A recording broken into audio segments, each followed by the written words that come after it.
Welcome to Just Relationships, the show that offers you concrete ways to make your relationships better. Whether it's your boss, your spouse, your children, or your friends, the quality of your relationships in life directly affects how you feel about yourself and the success you achieve. Your host, Dr. Duffy Spencer, a psychotherapist, telecoach, author, and seminar leader, will interview top experts to help you learn to manage this essential part of your life. And now, here's your host, Dr. Duffy Spencer. Greetings to you. How do you manage when life does not go your way? How do you manage when people hurt you, people betray you, and things are done in life, whether it's by the universe, saying, getting cancer and saying, life is unfair, God is unfair. How do you manage your loss and your grief? If you're interested in any of these questions, stay tuned because I'm very, very happy to introduce to you my guest, Dr. David Rico, who has written many books: How to Be an Adult, How to Be an Adult in Relationships, How to Be an Adult in Faith and Spirituality. He is also a Jungian and transpersonal psychotherapist. And welcome back, Dr. David Rico. Thank you. Thanks for inviting me. My pleasure. So I know in your latest book, the 5 Truths or the 5 Givens. What is the name of your more recent book that just came out? 5 True Things. 5 True Things. And it's published by Shambhala Publications. And it came out about 2 months ago. Oh, okay, beautiful. So we will certainly be looking for it, and when I get to read it, I'm going to invite you on again because I absolutely love to have you on Just Relationships, and you've been on a couple of times before in the last year or two. So, what happens when life feels so unfair, or that people mistreat us so badly? I was lecturing on an age of incivility 20 years ago, and who knew what life would be like now, and the level of anger that people are experiencing, and the general sense of busyness, and the whole culture of technology and social media where people don't really openly relate to each other, where people objectify each other, people, as Martin Buber would call, instead of the I thou, the I it, or even the it relationships. And it seems so prevalent, Dr. David Rico, just so prevalent, this objectification of people, the callousness that so many people feel. I don't know statistically if narcissism is on the rise. I know that it's certainly getting a lot of press and that sort of thing. But I'm just wondering, in general, how a person can hold on to their own values, their own self, their own sense of worth, and the worth of others, and the worth of life, the preciousness of life, and keep with them a sense of, as you talk about, gratitude, without putting themselves in that New Age bubble that you also describe in your book, where sometimes New Age people can think that their thoughts can manifest everything. Their thoughts can manifest a parking space, and right. Because God, it's really a form of believing you're in full control. Right. And when people get cancer, there is the cancer-prone personality, and now people are blaming themselves for getting cancer. And so, as we talked about in the last show, the idea of what can you control and what can't you control, and to accept those things that you can't control. So I've thrown an awful lot at you. I know that. So I'm just wondering what your general take is on all of this. Well, we could go back to the first part of your question, which is, what is our response when people hate or hurt us? And I do talk about this in my book, How to Be an Adult in Faith and Spirituality. But basically, I see us as having three possible reactions. Mm-hmm. And each comes from a different part of ourself.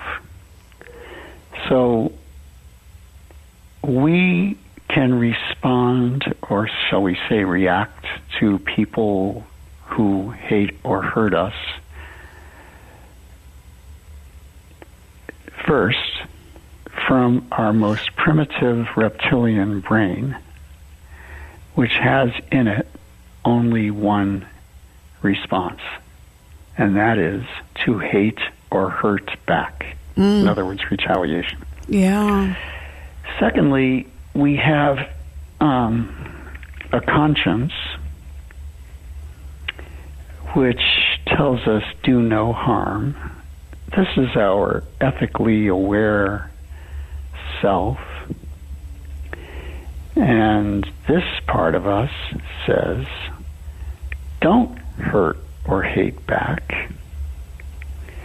And then we have a third dimension, which is, shall we say, our higher self, the God within, the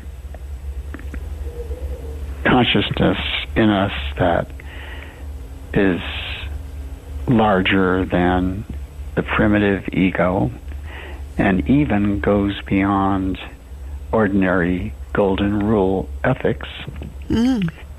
And this part was taught to us by Buddha, Christ, Gandhi, Martin Luther King. And basically, it is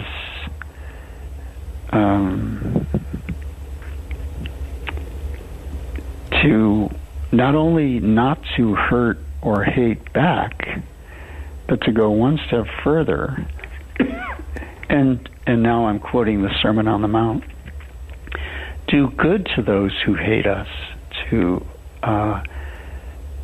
bless those who curse us, show goodwill toward those who cause us harm, pray for those who persecute us. So we have three options. We can react primitively, hate and hurt back. Ethically, don't hate and hurt back. And then spiritually, not only don't hate or hurt back, but show love to your enemy. So when we act like from the primitive reptilian brain, the part that never learned about the golden rule and the part that never heard from Christ or Gandhi, we are basically simply copying what the other person does. When we act ethically, we're acting in a new way in accord with our own standards. And when we act from the spiritual perspective, we're showing heroic love, unconditional love. In the first style of primitive reacting, we are giving in to our shadow side. In the ethical response, we are building our ethical consciousness and practicing it. And in the third, we're open to grace that comes to us, that gives us the power to go beyond that retaliatory ego. And by the way, it can only happen through grace. You have no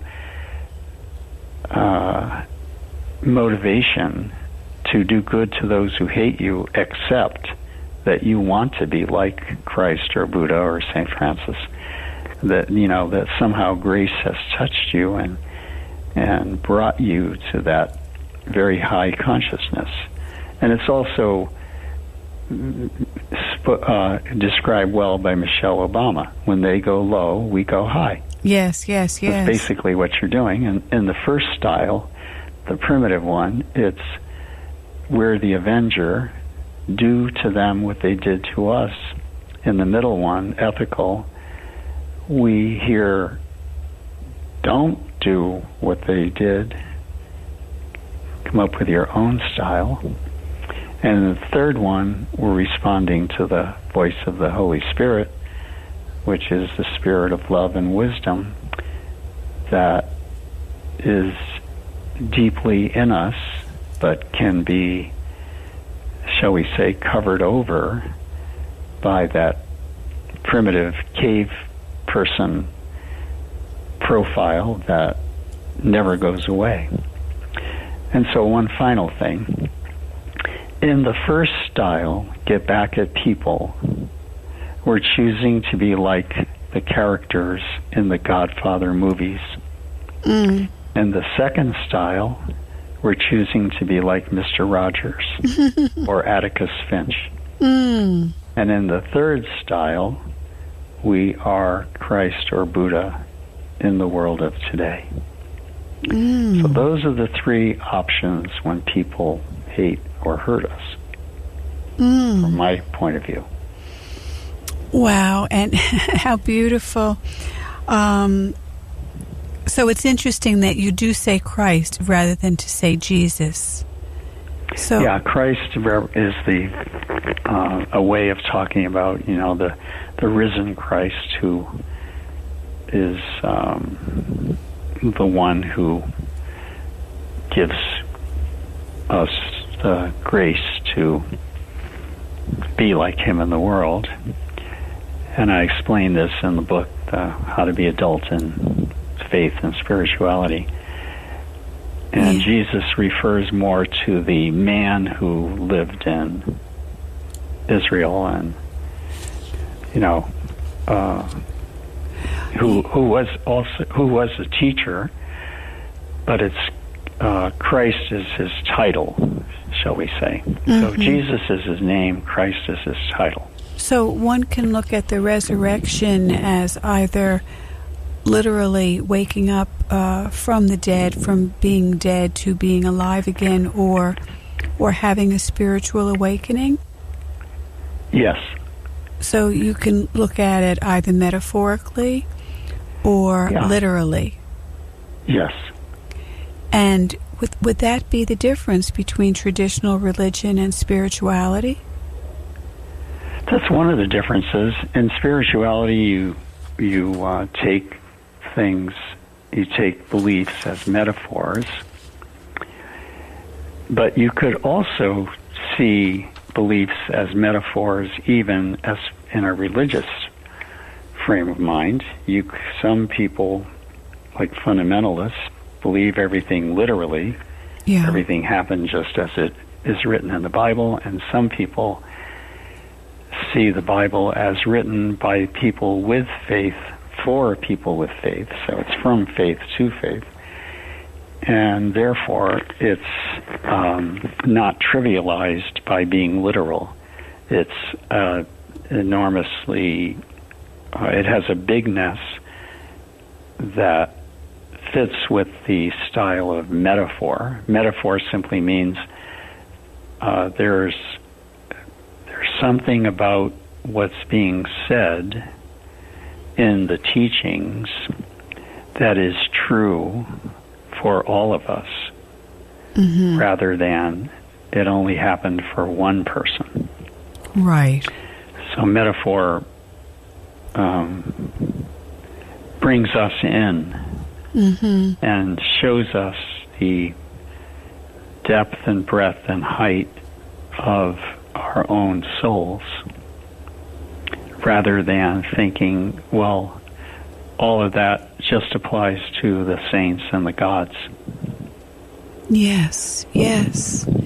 So the idea of connection with a higher power, the cosmos, a sense of oneness with all, and not just being such an individual. We value individuality, yet we also value a more cosmic or grander or larger connection, right? Yes. One would say. Yes. And I'm thinking about, I had talked in the a little bit about the idea of addiction being not necessarily hard but soft, the so-called soft addictions like shopping or TV watching, or even ones that don't harm anybody else or even yourself. Right, or sometimes overeating, terrible non-foods, that sort of thing. But yes, that's a good way of looking at it. Except someone would say, well, by compulsive shopping, you're really damaging your family's budget. But they're referred to as the soft addictions. In other words, everyday activities that are taken beyond the line of what is in the norm, and that can be hurtful to self or even others. I guess that's true. I guess it's all harmful in some way. Yes. And there, we know that there are a lot of people who hoard, which would be considered a compulsion and addiction, yes, or even clutter. And in our very materialistic world, many people hold on to more than what they need, in the belief that they may need it someday. And doing studies, myself as a social psychologist, of cluttering and hoarding, it's just such a profound lack of trust in oneself and in the universe, so to speak. So believe it or not, there are at least 30 different 12-step groups that are the spawn of AA, and one is called Clutterers Anonymous.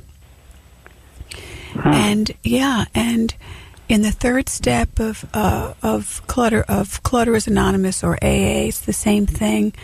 Made a decision to turn ourselves over to our higher power and just go along with God's will. And the idea of relying on a higher power when one is afraid that if I go ahead and get rid of the 100 rubber bands I have, or the 26 umbrellas, and how can I possibly trust that I will have enough if I get rid of my excess stuff? And what on earth does it mean to rely on a higher power? And are you familiar with the 12 steps? Yes. Yes. Very much so. Oh, very much so. Okay, so it's the most significant spiritual movement in the 20th century, and I think I totally agree. Yeah. So what is your take on how that can be applied to spirituality? Of course, the joke in AA is people who are religious hope to go to heaven and not hell, and people who are spiritual have been to hell and back. So anyway, big question about. Well, let me first say something about hell, since you mentioned it. Then I will go then to the other question. When you're religiously or spiritually mature, you would never believe in hell. A God who torments you for all eternity because of your ignorance and your choices is really like the first style person that I mentioned before. Mm-hmm. The reptile. They hurt me, so right. I will hurt them. Yes. Or another way of saying it is, that's a God who never heard the Sermon on the Mount. Yeah. Which says, do good to those who have hurt you. Yeah. So, that I just wanted to throw that in. Thank you. I think that you really have to question yourself. Yeah. If you still believe in eternal torture and believe that people deserve it and believe that they will get theirs, rather than what Thomas Merton says, that God is mercy upon mercy. And the fundamentalists who hold on to the belief in hell would not like a statement like that. Right. And in the Old Testament, the God is much more wrathful and will punish if that the God of the Old Testament really wants obedience, not even so much love as obedience. Yeah, and there are many passages like that, although there are also passages that are loving. Yeah. In both Old and New Testament. Oh, okay. But anyway, I want to go back to your actual question. Yes, yes. And my way of looking at it is that you would need a spiritual program to release yourself from addiction. Because addiction is about looking for the more, M-O-R-E. Yeah. I want more shopping, more drugs, more alcohol. It's always more. Right. I'm looking for something more from them than they offer. And the looking for more is spiritual, because that's what the divine is. It's the more than what meets the eye, the more than what we can describe, the more love than we ever imagined. So that's why it's a spiritual program, and you would have to be touched by grace, the gift dimension of life, in order to see this and respond to it. So that's why the first step says, talks about how our lives have become unmanageable on our own. And then it goes on to say, we came to believe that there's a power greater than ourselves that could restore us to sanity. Mm-hmm. And that power greater than ourselves is grace. The gift of an awakening. So you can't make it happen. You can make yourself stop drinking, but you can't make yourself recover. It's entirely based on the grace of a power beyond yourself. Wow. So you said that grace is the gift dimension of life, and you can't make it happen, you can't will it, you can, as in Bill Wilson, co-founder of AA, had his spiritual awakening, this right, it just happens to you as it happened to him. Right, the whole room was filled with light, and he had the most wonderful sense of peace and love. And so I imagine, though, as in a peak experience that Abraham Maslow talked about, one can set oneself up to be more receptive to... oh, yes. You can always place yourself. And the way you place yourself in the position for awakening is very simple. It's to let go of your controlling ego and say yes to have the serenity to accept the things you cannot change. That's how you open yourself grace. And for those who are listening and are interested, my book on this is called The Power of Grace. Ooh. And it's published by Shambhala. And in that book, I describe all of this more in detail. Oh, I missed that book. That was after How to Be an Adult in Faith and Spirituality? Yeah. It's called The Power of Grace. Well, I would like to read The Power of Grace and also the 5 True Things and have you back on the show talking more specifically about those other books. If you are so willing to come on the show, that would be grand. Good. Well, I'm glad to be of help. Well, you sure are. So this is wonderful, Dr. David Rico, and how to be an adult in relationships, how to be an adult in faith and spirituality. So the gift of grace, it is a gift, but the way you can move toward it is to be able to let go of things that you can't control. And is there another? We're closing in a minute, but is there another way to just practice letting go? Would you say, and of that egoic self, of the ego? The way to let go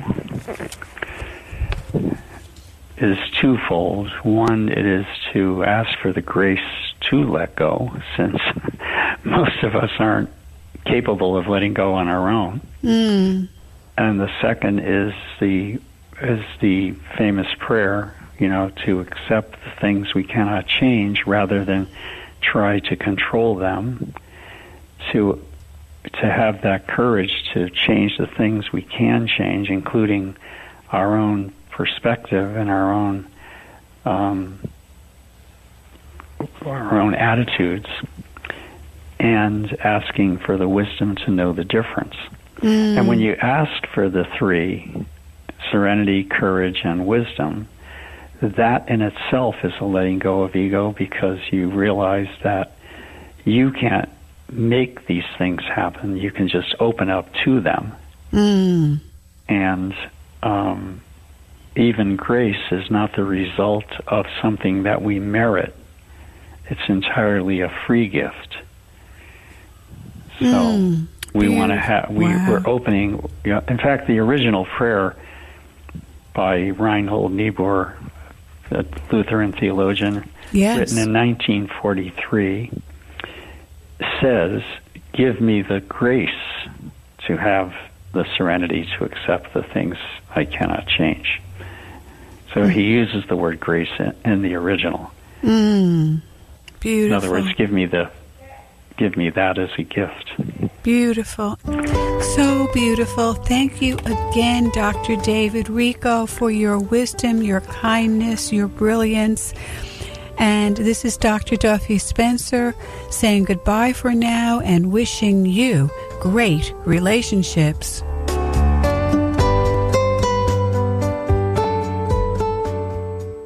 The views expressed on air are not necessarily those of WHPC, its management, or Nassau Community College. Responsible opposing viewpoints will be considered by emailing them to whpc@ncc.edu or by mail at WHPC 1 Education Drive, Garden City, New York 11530. Thanks for listening to the voice of Nassau Community College, 90.3 WHPC. This show on 90.3 WHPC is brought to you by the nonprofit organization the Kedner Stephen Foundation, who helps to build schools in Haiti. Their 5th annual Black Tie Fundraiser Gala to improve one existing school is happening on Saturday, March 14th at Platt Deutsch Park Catering, located at 1132 Hempstead Turnpike in Franklin Square. Several international artists will perform, and tickets include dinner and drinks. More information is available by calling 347-693-6407 or online at KednerStephenFoundation.org. That's KEDNERSTIVEN Foundation.org.